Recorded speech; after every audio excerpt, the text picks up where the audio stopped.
Hello everyone, Shri भगवान दास तोदी महाविद्यालय के यूट्यूब प्लेटफॉर्म पर आप सभी का स्वागत है।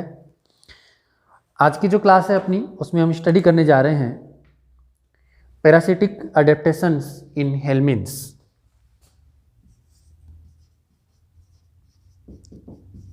पैरासिटिक अडेप्टेशंस इन हेलमिन्थ्स।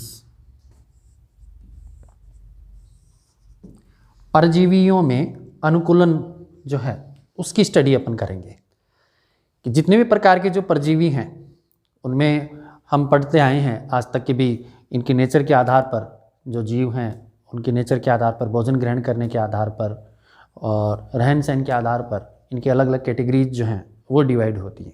जैसे एग्जाम्पल के तौर पर हम बात करें, ऐसे जो कि अपना भोजन खुद बनाते हों, स्वयं पोषी जिनको अपन कहते हैं।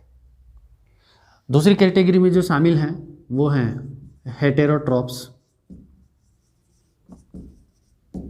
जो कि भोजन ग्रहण करने के लिए दूसरे जीवों पर निर्भर रहते हैं, और जिन पर ये निर्भर रहते हैं उनको हम होस्ट के नाम से जानते हैं, और इन जीवों को हम पैरासाइट कहते हैं।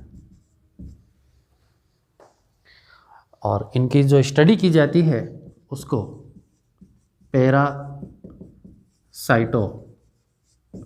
के नाम से जाना जाता है, परजीवी अध्ययन के नाम से इसको जाना जाता है।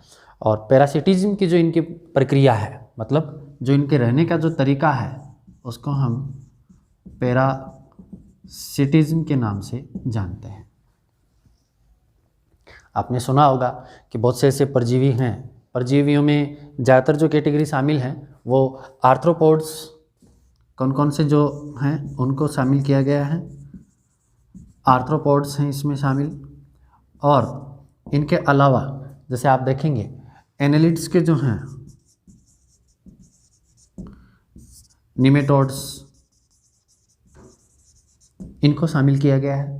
और इसके अलावा प्लेटीहेल्मिन्थ्स,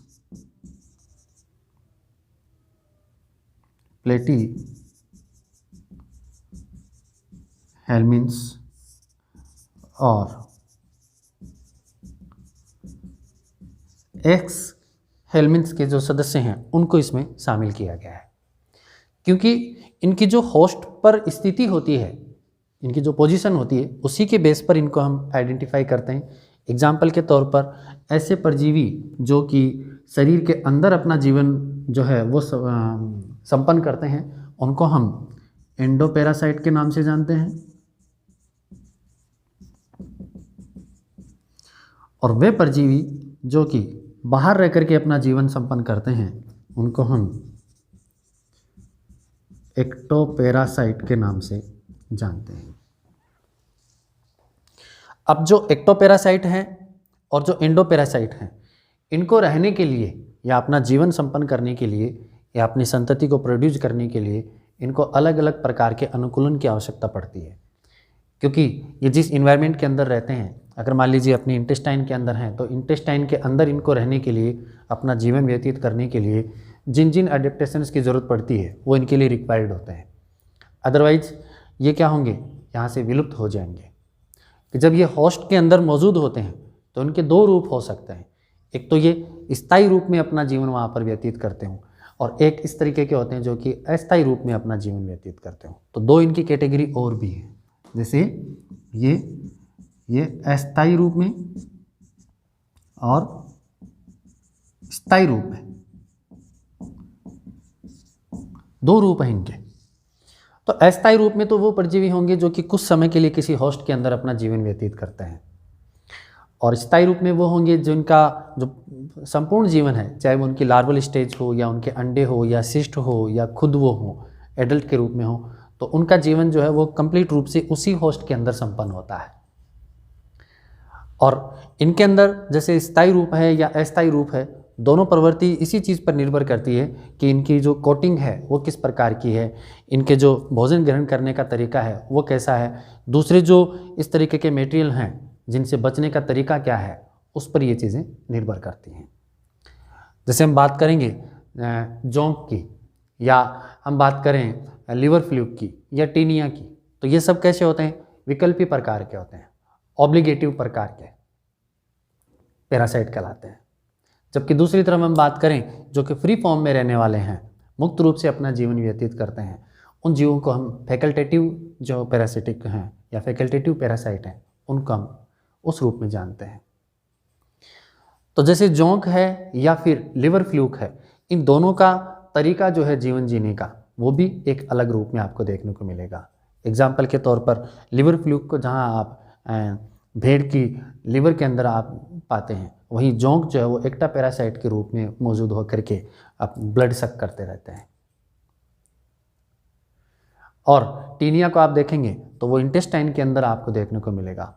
ऐसे बहुत से भी परजीवी हैं जो केवल एक परजीवन या एक ही होस्ट के अंदर अपना जीवन संपन्न नहीं करते हैं, व्यतीत नहीं करते हैं। उनको दो या इंटरमीडिएट प्रकार के किसी फैकल्टेटिव या इंटरमीडिएट प्रकार के या मध्यवर्ती किसी परपोषी की आवश्यकता होती है, वहीं पर अपना यह जीवन व्यतीत कर पाते हैं। वो हो सकता है उनकी कोई लार्वल स्टेज हो, या हो सकता है उनकी कोई सिस्ट हो, क्योंकि एंडोपैरासाइट हो या एक्टोपैरासाइट हो, इनको कुछ समय जो है अपना इन्वायरमेंट के अंदर भी व्यतीत करना पड़ता है। हम देखते हैं जैसे केवल पैरासिटिक की बात करें नेचर की, तो इसमें बहुत से एनिमल्स जो हैं या बहुत से जीव हैं जिनको शामिल किया गया है, जिनमें नेमेटोड्स भी हैं, एस्केल्मिन्स के सदस्य भी हैं और प्लेटीहेल्मिन्स के सदस्य भी हैं।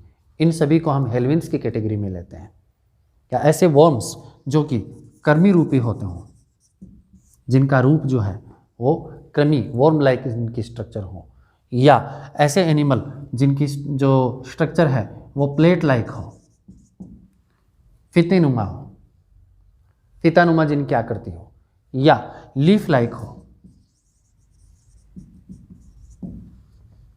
क्योंकि हम देखते हैं कि जो भी पैरासाइट है वो अगर इंटेस्टाइन के थ्रू हम जैसे भोजन ग्रहण कर रहे हैं या जल ग्रहण कर रहे हैं, तो जल के थ्रू अगर हमारे शरीर के अंदर इस प्रकार के जो पैरासाइट हैं वो अगर पहुंच जाते हैं, तो वह हमारे शरीर के अंदर एक किसी निश्चित स्थान पर डिपॉजिट होकर के या रुक करके अपनी संतति की ग्रोथ करते हैं।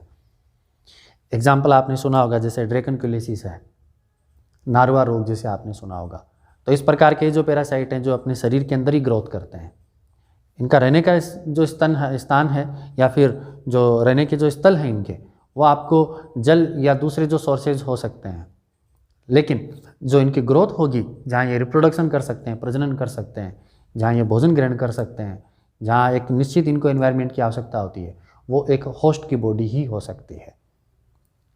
निश्चित रूप से इनको क्या है कि चाहे वो अडेप्टिव इनकी फॉर्म हो या इनकी ऑब्लिगेटिव इनकी फॉर्म हो पैरासिटिक फॉर्म के रूप में, लेकिन इनको जिस होस्ट की आवश्यकता होती है, ये इनकी जो प्रॉपर ग्रोथ है वो उसी होस्ट के अंदर ही संपन्न हो पाती है।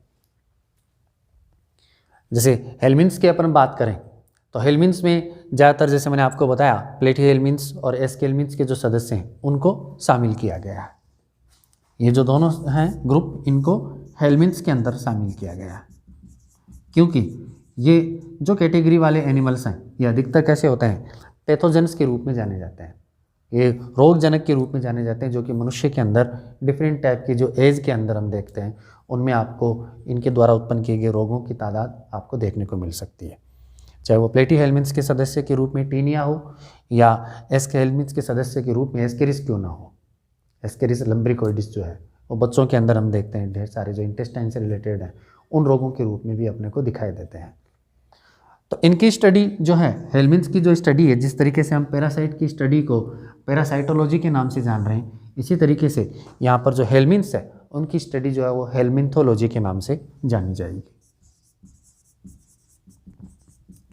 हेल्मिन्थोलॉजी के नाम से जानी जाएगी। इनका पूरा पेपर चलता है इनका एमएससी में, पीजी में। आपको अलग अलग जैसे पैरासाइटोलॉजी में अगर आप पीजी करना चाह रहे हैं, इनके जैसे स्पेशल पेपर्स होते हैं पूरे, जिनमें आप कंप्लीट स्टडी करेंगे कि इन पैरासाइट्स की अमाउंट जो है वो हर एक स्पीसीज के अंदर किस रूप में देखने को मिलती है। जैसे हम देखते हैं घर के अंदर जो लिजार्ड्स होती हैं उनके अंदर भी पैरासाइट्स हो सकते हैं, उनकी इंटेस्टाइन के अंदर भी पैरासाइट्स हो सकते हैं। मेंढक है, फ्रॉग है, उसकी इंटेस्टाइन के अंदर भी आपको अलग रूप में पैरासाइट्स देखने को मिलेंगे। अब वो चाहे एंडोपेरासाइट हो या एक्टोपेरासाइट हो। हम जैसे देखते हैं कि छोटे बच्चों के बालों के अंदर जो जूं होती है, पेडिकुलस जिसको हम बोलते हैं, वो एक्टोपेरासाइट के रूप में अपना रोल प्ले करती है। इसी तरीके जैसे खटमल है तो वो भी क्या है, एक एक्टोपेरासाइट है। लेकिन ज़्यादातर जो नुकसानदायक हैं, हार्मफुल जो नेचर हैं जिनके, जिसमें इंटेस्टाइनल से रिलेटेड जो रोग उत्पन्न किए जाते हैं, जिसको हम कहते हैं GIT, gastro intestinal tract related disease, GIT disease जो हैं वो इसमें उत्पन्न की जाती है। क्योंकि अधिकतर जो पैरासाइट हैं वो आपको इंटेस्टाइन या आपके लीवर के किसी पार्ट में या आपके फेफड़े के किसी पार्ट के अंदर देखने को मिल सकते हैं, या आपकी स्किन के अंदर धंसे हुए हो सकते हैं इंटेस्टाइन के थ्रू, या आपकी ब्लड जो कैपिलरीज हैं, अपनी आर्टरीज हैं, वेन्स के जरिए ये ब्रेन के अंदर भी जमा हो सकते हैं, डिपॉजिट हो सकते हैं, वहाँ रह करके अपना ये जीवन संपन्न करते हैं। जिस तरीके से हम एक मकान बनाते हैं, हमें रहने के लिए एक आशियाने की ज़रूरत होती है, तो हम ये तलाश करते हैं कि आसपास में सारे संसाधन हमारे लिए मौजूद हों।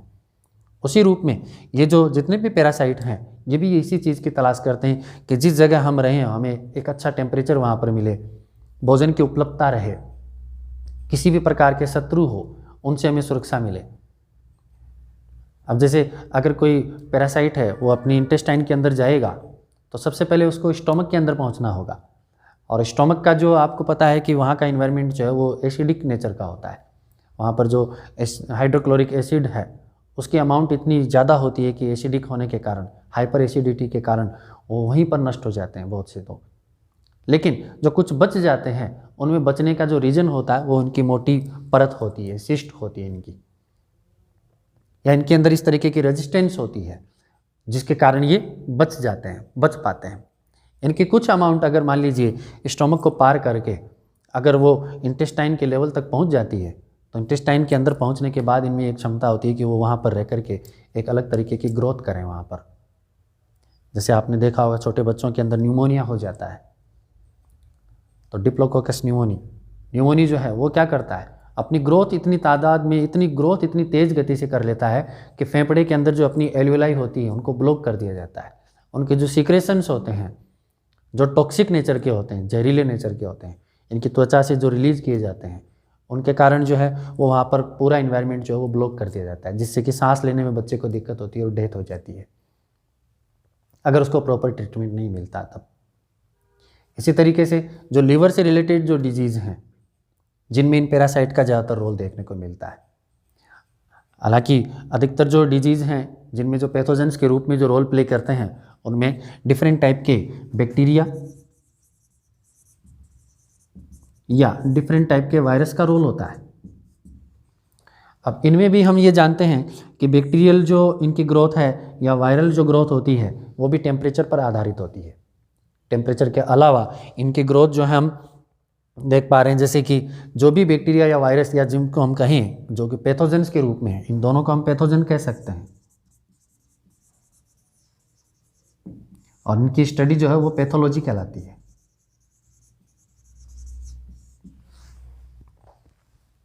जैसे वायरस की स्टडी जो वायरोलॉजी के रूप में जानी जा रही है। तो यहाँ पर ये जो पैथोजेंस हैं इनकी ग्रोथ जो है वो डिपेंड कर रही है कि इनकी कितनी अमाउंट हमारे शरीर के अंदर हम इनटेक कर चुके हैं या अपटेक कर चुके हैं, अपटेक वॉल्यूम कितना है हमारे शरीर के अंदर। तो जैसे ये शरीर के अंदर जाएंगे, स्टोमक के अंदर हो सकता है इनकी जो कोटिंग है वो पिघल जाए हाइड्रोक्लोरिक एसिड की अमाउंट के साथ, या हम इनहेल कर लेते हैं फेफड़ों के जरिए, एल्वियोलाई के जरिए, हमारे ब्लड कैपिलरीज के अंदर जब ये चले जाते हैं तो वहाँ जाकर के अपनी ग्रोथ करना शुरू कर देते हैं। तो इसी तरीके से इन वर्म्स के साथ भी यही घटना होती है। अगरचे हम किसी भी प्रकार के वर्म के संपर्क में आ रहे हैं, ज़्यादातर ये जो हेलमिंथ से रिलेटेड जो डिजीज़ होती हैं इनको हम वाटर बोर्न डिजीज़ के नाम से भी जानते हैं।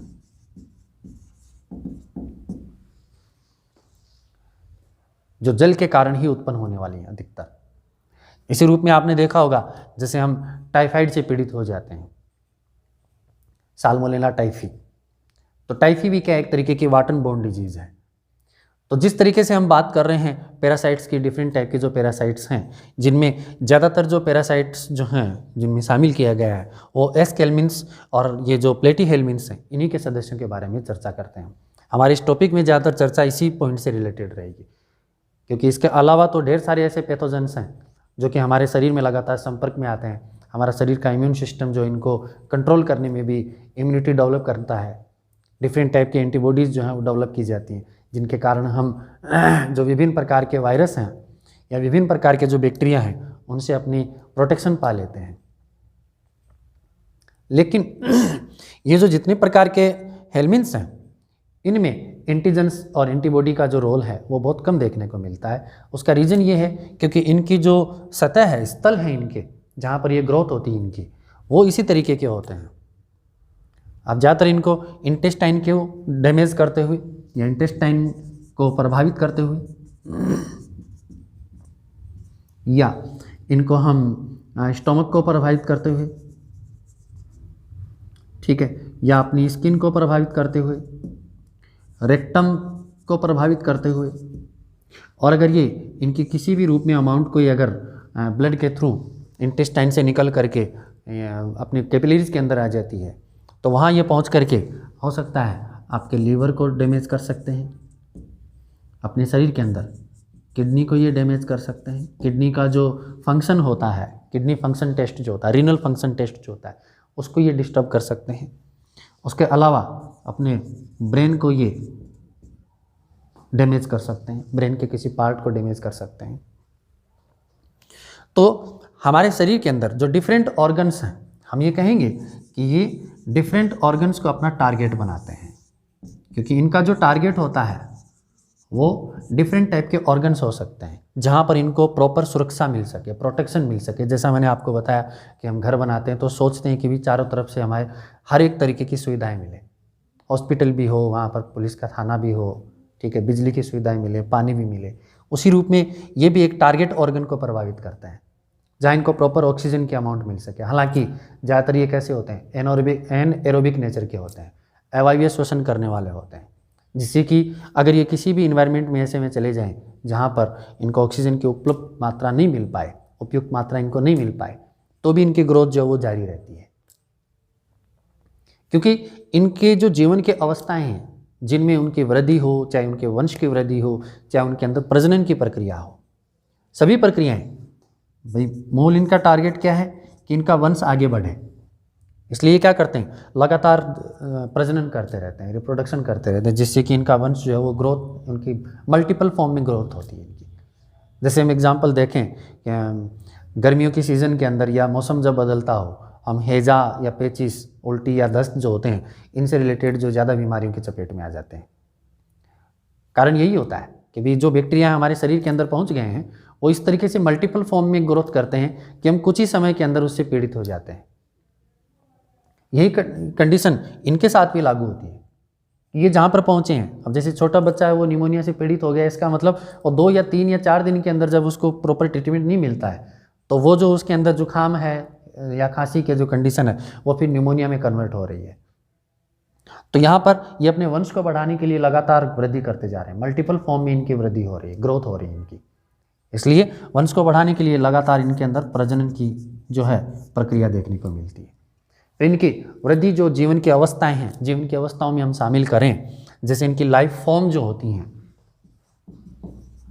इन जंतुओं की लाइफ फॉर्म जो होती हैं वो अलग अलग रूपों में आपको देखने को मिल सकती है।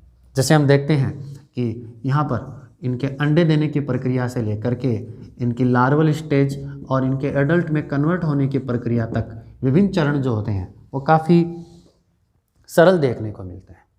जैसे लाइफ फॉर्म में हम बात करें तो ये जंतु जो हैं, ये जितने भी प्रकार के हेलमिन्स हैं, इनके द्वारा हज़ारों की तादाद में, जैसे एक एस्केरिस की बात करें अपन, छोटी सी एस्केरिस लम्ब्रिकोइडिस की बात करें तो एस्केरिस लम्ब्रिकोइडिस जो है वो एक दिन के अंदर लगभग 20,000 तक अंडे दे देता है।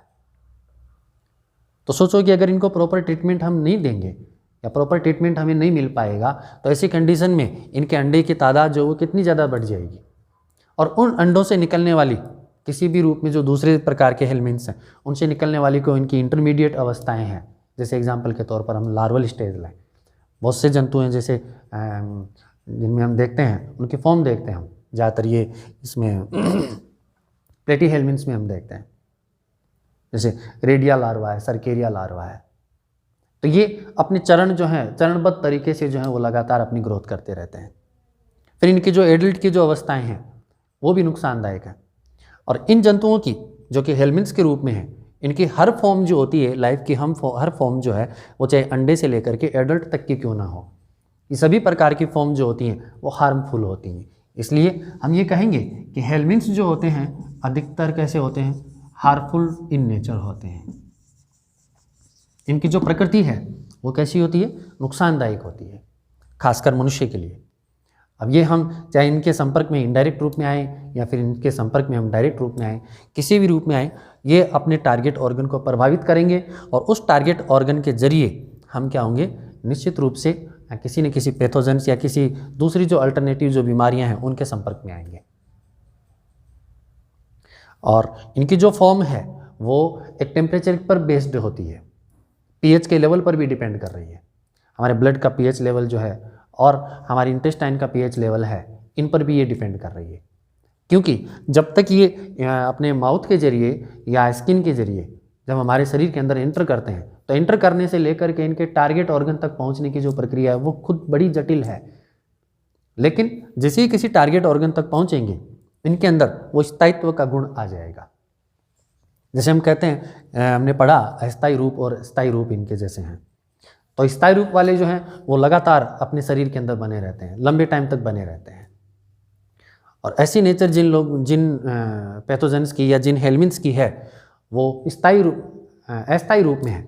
वो क्या है, कुछ समय के लिए वहाँ पर संपर्क में आते हैं और उसके बाद में जो इनका दूसरा होस्ट होता है या दूसरी जो फॉर्म होती है वहाँ पर ये निर्धारित स्थल पर पहुँच जाते हैं। जैसे टीनिया की हम बात करें, आपने पढ़ा होगा कि टीनिया की एक अवस्था जो होती है वो पिक के अंदर संपन्न होती है। इनके एडल्ट की जो ग्रोथ है वो आपको इंटेस्टाइन में देखने को मिलेगी, लेकिन इनकी जो बाकी की जो ग्रोथ है अंडे की और लार्वल जो स्टेज होती है वो आपको दूसरे किसी होस्ट के अंदर आपको देखने को मिलेगी। इन्वायरमेंट भी उसके अंदर इंपॉर्टेंट रोल प्ले करता है। तो ये जो डिफरेंट टाइप के हेल्मिन्थ्स हैं, इनके अंदर पैरासिटिक अडेप्टेशंस कौन कौन से होते हैं, ये कौन से ऐसे बदलाव कर लेते हैं जिनके कारण ये उचित समय तक या लंबे समय तक हमारे शरीर के अंदर बने रहते हैं। तो वो जो कौन कौन से पॉइंट्स हैं उनकी स्टडी हम नेक्स्ट वीडियो में करेंगे। उम्मीद करता हूँ आपको ये समझ में आया होगा। नेक्स्ट वीडियो में हम इनके जो पैरासिटिक अडेप्टेशंस हैं जिनमें ये अपनी ग्रोथ करते हैं और फॉर्म्स को चेंज करते हैं, उन सब के बारे में अपन चर्चा करेंगे। तब तक